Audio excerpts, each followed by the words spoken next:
அனைவருக்கும் தெய்வீக வணக்கம். நான் உங்கள் Karthik. Welcome to divine root YouTube channel. இன்னைக்கு நம்ம பார்க்க போறது நாளைய தினம் நவம்பர் மாதம் 19ஆம் தேதி கார்த்திகை மாதத்தின் அமாவாசை மாலை 6 மணிக்குள் பூஜை அறையில் இந்த எளிய பொருளை வைத்து பாருங்கள், நம்ப முடியாத அதிசயம் நடக்கும். நம்ம யூடியூப் சேனல்ல ஒவ்வொரு மாதமும் வரக்கூடிய அமாவாசை திதியை முன்னிட்டு அன்றைய தினம் செல்வ செழிப்பு ஏற்படவும் திருஷ்டி தோஷங்கள் நீங்கவும் நிறைய தாந்திரிக முறைகள், மந்திர ஜபங்கள், ரகசிய வழிபாட்டு முறைகள் மற்றும் லா ஆஃப் அட்ராக்ஷன் மெத்தட்ஸ்னு பல பதிவுகளை பார்த்துக்கிட்டு இருக்கோம். அந்த வரிசையில இப்ப நம்ம பார்க்க போறது மிகவும் எளிமையான அதீத சக்தி வாய்ந்த கடனை தீர்க்கக்கூடிய தாந்திரீகம். எப்பேற்பட்ட தீர்க்க முடியாத கடனாக இருந்தாலும் கூட நாளைய தினம் இந்த தாந்திரீகத்தை நீங்க செஞ்சு பாருங்க. அந்த முழு கடனும் தீர்வதற்கான வாய்ப்புகள் அமையும். கடன் தீர்வதுன்னு மட்டும் கிடையாதுங்க, புதிய கடன்கள் உருவாகாமலும் அது தடுக்கும். கடன் தொல்லைன்னு மட்டும் கிடையாதுங்க, அடகு வைத்த நகைகளையும் உடனடியாக மீட்க முடியும். ஆற்றல் மிக்க இந்த தாந்திரிகத்தை நாளைய தினம் எப்படி எந்த நேரத்தில் செய்யணும்ன்றத இந்த வீடியோல டீடைல்டா நம்ம தெரிஞ்சுக்கலாம். அதற்கு முன்னாடி நம்ம சேனலை இப்பதான் நீங்க ஃபர்ஸ்ட் டைம் பாக்குறீங்கன்னா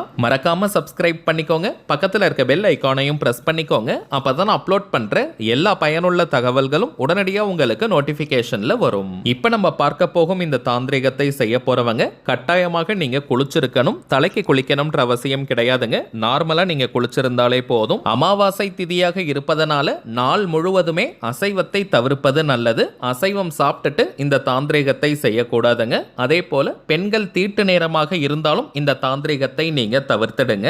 ஆண்கள் பெண்கள் யார் வேணாலும் இந்த தாந்திரிகத்தை செய்யலாம். நாளைய தினம் நவம்பர் 19ஆம் தேதி காலை 10 மணி 27 நிமிடங்கள் முதல் அமாவாசை திதி ஆரம்பமாகுதுங்க. இப்ப நம்ம பார்க்க போகும் இந்த தாந்திரிகத்தை செய்ய போறவங்க நாளைய தினம் ராகு காலம் மற்றும் யமகண்ட நேரத்தை மட்டும் தவிர்த்துட்டு காலை 10:30 மணி முதல் மாலை 6 மணி வரை இருக்கும் இந்த இடைப்பட்ட நேரத்துக்குள்ள எப்ப வேணாலும் இந்த தாந்திரிகத்தை செய்யலாம். 19th November 10:30 AM to 6 PM குள்ள எப்ப வேணாலும் இந்த தாந்திரிகத்தை செய்யலாம். ராகு காலம் மற்றும் யமகண்ட நேரத்தை மட்டும் தவிர்க்கணும். புதன்கிழமையாக இருப்பதனால ராகு கால நேரம் நண்பகல் 12 மணி முதல் மதியம் 1:30 மணி வரை, யமகண்ட நேரம் காலை 7:30 மணி முதல் காலை 9 மணி வரை. தாந்திரிக முறையினாலே அதற்கு சில புறப்பொருட்கள் தேவை. இந்த மெத்தடுக்கு பிரதானமாக நமக்கு தேவைப்படுவது 2 பொருட்கள். 3 கைப்பிடி அளவு பச்சை பயிறு, கொஞ்சம் வெல்லம் நமக்கு தேவை. இந்த 2 பொருட்கள் தாங்க இந்த தாந்திரிகத்திற்கு நமக்கு தேவைப்படும் பொருட்கள்.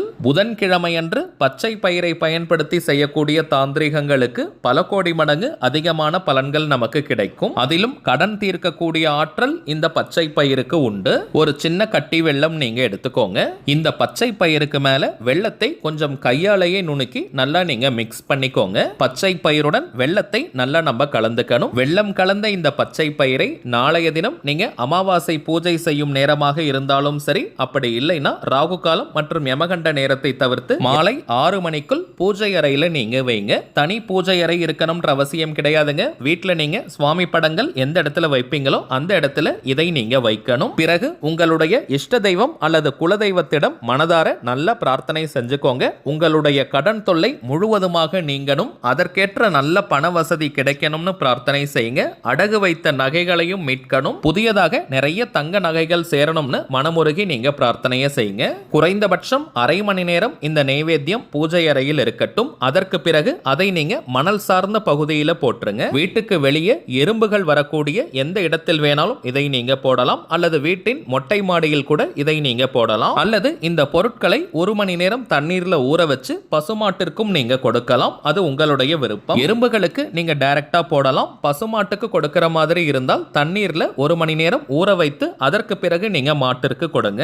அவ்வளவுதாங்க இந்த தாந்திரிகம். இப்ப நம்ம பார்த்ததை போல இந்த எளிமையான அதீத ஆற்றல் மிக்க தாந்திரிகத்தை அமாவாசை திதியில் நீங்க செஞ்சு பாருங்க. அனுபவ ரீதியாக பலன்கள் உங்களுக்கே தெரியும். அடுத்ததாக ரொம்பவுமே முக்கியமான ஒரு தகவல், கார்த்திகை மாதம்னாலே விளக்குகள் தாங்க விசேஷம். இந்த கார்த்திகை மாதத்தை முன்னிட்டு நம்ம டிவைன் ரூட் சேனல்ல கார்த்திகை தீப காம்போ நம்ம அறிமுகப்படுத்தி இருக்கோம். இதுல முக்கியமான சில பணவசிய பொருட்களை நம்ம கொடுக்கிறோம். நம்ம டிவைன் ரூட் சேனல்ல நிறைய பணவசிய முறைகளை நம்ம அப்லோட் பண்ணிக்கிட்டு இருக்கோம். அதன் அடிப்படையில் நம்முடைய செல்வ செழிப்பை பல மடங்கு அதிகரிக்கக்கூடிய கார்த்திகை தீப காம்போவை நம்ம அறிமுகப்படுத்துறோம். இதுல என்னென்ன பொருட்கள் இருக்கு, அதை எப்படி பயன்படுத்தணும், அதனுடைய பலன்கள் என்னென்ற முழு தகவல்களை நம்ம பார்க்க போறோம். இந்த கார்த்திகை தீப காம்போவை எப்படி வாங்கணும்ன்ற டீடைல்ஸும் இந்த வீடியோ வீடியோவோட கடைசியில நம்ம கொடுத்திருக்கோம். முதலாவதாக பித்தளையாலான 2 குபேர விளக்கு நம்ம கொடுக்கிறோம். நம்ம கிட்ட இது போன்ற தெய்வீக பொருட்கள் வாங்குறவங்க சொல்லக்கூடிய முக்கியமான விஷயம், பொருட்கள் தரமானதாக இருக்கு மற்றும் நல்ல அதிர்ஷ்டங்களையும் பலனையும் அது கொடுக்குதுன்னு சொல்லியிருக்கீங்க. அதே போலதாங்க இந்த குபேர விளக்கு கூட பார்த்தீங்கன்னா நல்ல அழுத்தமா நம்ம செஞ்சிருக்கோம். எண்ணெய் எல்லாம் லீக் ஆகாது, ஒழுகாது. இந்த குபேர விளக்கை பார்ப்பதற்கே மங்களகரமாக இருக்கும். இதை வைத்து எப்படி விளக்கேற்றணும்ன்ற ஒரு டெமோ வீடியோ கூட இருக்குங்க, அதையும் நம்ம பார்க்கலாம். இரண்டாவதாக தாமரை தண்டு திரியை நம்ம கொடுக்கிறோம். மூன்றாவதாக வாழைத்தண்டு திரி, நான்காவதாக ஸ்ரீ குபேர யந்திரம், ஐந்தாவதாக அஷ்டலக்ஷ்மி யந்திரம். இந்த பொருட்களை தாங்க இந்த கார்த்திகை தீப காம்போல நம்ம ஒன்றாக வழங்குறோம். இந்த குபேர யந்திரம் பார்த்தீங்கன்னா குபேர பச்சை நிறத்துல மரப்பலகையில 3D அமைப்புல நம்ம வச்சு கொடுக்கிறோம். அதே போல அஷ்டலக்ஷ்மி யந்திரத்திலையும் பார்த்தோம்னா 8 லட்சுமிகளுடைய திருவுருவம் பொறிக்கப்பட்டிருக்கும். நடுவுல ஸ்ரீ சக்கர யந்திரம் இருக்கும். அதற்கு கீழே ஸ்ரீ மகாலட்சுமி தாயாரின் திருப்பாதங்கள் இருக்கும். இந்த குபேர யந்திரம் மற்றும் அஷ்டலக்ஷ்மி யந்திரம் 2 எந்திரங்களையும் பூஜை அறையில் ஜஸ்ட் நம்ம வைத்தாலே போதும் நம் வீட்டில் லட்சுமி கடாட்சம் பெருகும், குபேர கடாட்சம் உண்டாகும். மரப்பலகையில ஒரு சின்ன ஸ்டாண்ட் வச்சு கொடுக்கறதுனால பூஜை அறையில நல்லா நீங்க பிக்ஸ் பண்ணிக்க முடியும், அதாவது வைக்க முடியும். இந்த எந்திரங்களை நீங்க கையில எடுத்து பார்த்தீங்கனாலே நல்ல வைப்ரேஷன் தெரியும். இதை பார்த்துக்கிட்டே இருக்கணும்னு தோணும். சரிங்க, 2 குபேர விளக்குகளையும் பூஜை அறையில நம்ம எப்படி ஏற்றணும்னு இப்ப நம்ம பார்க்கலாம். பொதுவாக தாமரை தண்டு திரி மற்றும் வாழைத்தண்டு திரிகளை டைரக்டா வச்சு நம்ம தீபம் ஏற்ற முடியாது. 2 திரிகளுமே ரொம்பவுமே மென்மையாக இருக்கும். சோ இந்த 2 திரிகளையும் பஞ்சு திரியுடன் இணைத்து நம்ம தீபம் ஏற்றணும். சோ கொஞ்சமாக தாமரை தண்டு மற்றும் வாழைத்தண்டு திரிகளை எடுத்துக்கோங்க. அதை பஞ்சு திரியில நல்லா திரிச்சு, அதாவது நன்றாக இணைத்து நம்ம தீபம் ஏற்றணும். இப்ப நீங்க டிஸ்பிளேல கூட பார்க்கிறீங்க, தாமரை தண்டு மற்றும் வாழைத்தண்டு திரிகளை நன்றா இணைச்சு நம்ம வச்சிருக்கோம். இன்னொரு விஷயம், இந்த டெமோல நம்ம காட்டலங்க, இருந்தாலும் பஞ்சு திரியையும் இந்த காம்போல நம்ம கொடுக்க போறோம். எண்ணெய் அல்லது நெய் பயன்படுத்தி இந்த குபேர விளக்கினை நம்ம ஏற்றலாம். நல்லெண்ணெய் பயன்படுத்துவது விசேஷம், அல்லது நெய் தீபம் ஏற்றலாம். குபேர யந்திரத்திற்கு 2 பக்கத்திலும் இந்த குபேர விளக்கினை ஏற்ற வேண்டும். அதற்கு பக்கத்துல அஷ்டலக்ஷ்மி யந்திரத்தை நீங்க வைங்க. இப்ப நீங்க டிஸ்பிளேல பார்ப்பதை போல இந்த தீபத்தை நம்ம ஏற்றணும். இந்த 2 எந்திரங்களுக்கும் நீங்க தனியாக பூஜைகள்லாம் செய்ய வேண்டாம். ஜஸ்ட் ஒரு புஷ்பத்தை, ஒரு பூவை மட்டும் வைத்தாலே போதும். இந்த குபேர விளக்கிற்கு கூட அடியில நீங்க எந்த ஒரு தட்டோ கிண்ணமோ வைக்க வேண்டாம், அது லீக் ஆகாதுங்க. இந்த குபேர தீபத்தை நீங்க ஏத்தி வச்சு பாருங்க, நல்ல மங்களகரமாக இருக்கும். தாமரை தண்டு திரி நம்முடைய செல்வ செழிப்பை உயர்த்தும், அதிரடியான பணவரவை கொடுக்கும், கடன் தொல்லையை நீக்கும், வீட்டில் நிரந்தர லட்சுமி கடாட்சத்தை ஏற்படுத்தும், வீண் விரயங்கள், அனாவசிய மருத்துவ செலவுகளை தடுக்கும், வீட்டில் நிரந்தரமாக பணம் தங்கும், தடைப்பட்டு கொண்டிருக்கும் சுபகாரிய நிகழ்ச்சிகள் நடைபெற செய்யும். அதே போல வாழைத்தண்டு திரி நம்முடைய குடும்பத்தை வாழையடி வாழையாக வாழ வைக்கும், குடும்பத்தில் ஒற்றுமை, அமைதி, சந்தோஷத்தை ஏற்படுத்தும், வீட்டில் இருக்கும் உறுப்பினர்களுக்கு மன நிம்மதியை கொடுக்கும், நம்முடைய பிரார்த்தனைகளுக்கு உடனடியாக பலனை தரும். இந்த கார்த்திகை மாதத்துல இந்த குபேர விளக்கை வாங்கி நீங்க பயன்படுத்தி பாருங்க. அதே போல வியாழக்கிழமை தோறும் மாலை 5 மணி முதல் இரவு 9 மணி வரை இருக்கும் இந்த இடைப்பட்ட நேரத்துக்குள்ள இந்த குபேர தீபத்தை நீங்க ஏத்திட்டே வாங்க. உங்களுடைய செல்வ செழிப்பில் பல மடங்கு முன்னேற்றத்தை அது கொடுக்கும். இதையெல்லாம் தாண்டி இந்த குபேர விளக்கினை வராகியம்மன் கிட்ட வச்சு நம்ம பூஜை செஞ்சு கொடுக்கறதுனால இதனுடைய பலன்கள் இரட்டிப்பாக நமக்கு கிடைக்குதுங்க.